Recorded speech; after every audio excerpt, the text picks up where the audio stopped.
Hi friends, నేనైతే మా స్కూల్లో సీత గెటప్ వేసేసుకున్నాను. మా టీచర్ అయితే నన్ను ఈ గెటప్లో చాలా బాగున్నావు అండి. మా ప్రిన్సిపల్ మ్యామ్ కూడా అంది.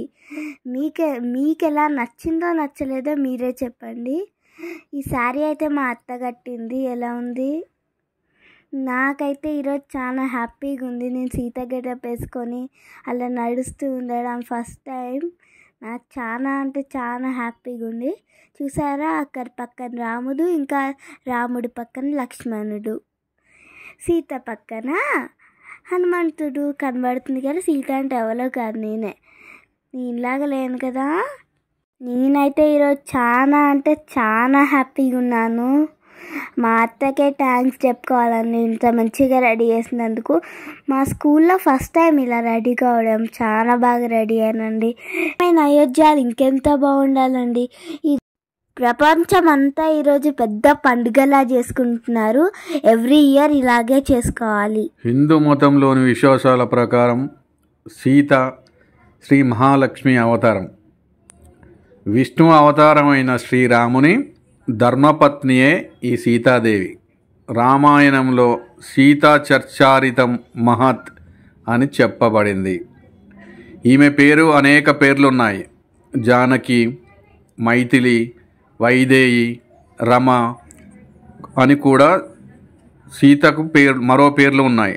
సీతను తరచు సీతమ్మ తల్లి, చల్లని తల్లి అని వివిధ బుక్కులలో, రచనలలో, కీర్తనలలో మనం వాడుక భాషలో వాడుకుంటాము. అయోధ్య ఉత్తరప్రదేశ్లోని ఒక ముఖ్య పట్టణము. అయోధ్యను సాకేతపురం అని కూడా అంటారు.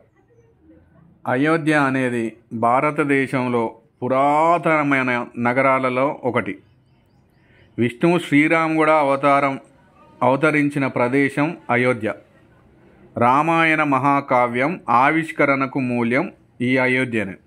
ఇది ఉత్తరప్రదేశ్లోని ఫైజాబాద్ జిల్లాలోని ఫైజాబాద్ను ఆనుకొని ఉంది అయోధ్య. అయోధ్య శ్రీరాముని చరిత్రలో చాలా పేరుగాంచిన నగరం. ఎందుకంటే శ్రీరాముడు ఈ నగరంలోనే జన్మించినట్లు చరిత్ర చెప్తుంది.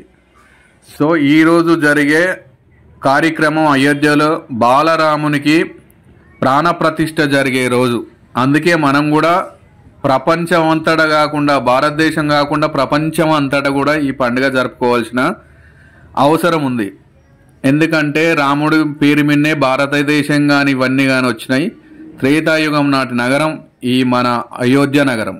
మనకు రాముడు రావాలి, రామరాజ్యం రావాలి. జై శ్రీరామ్.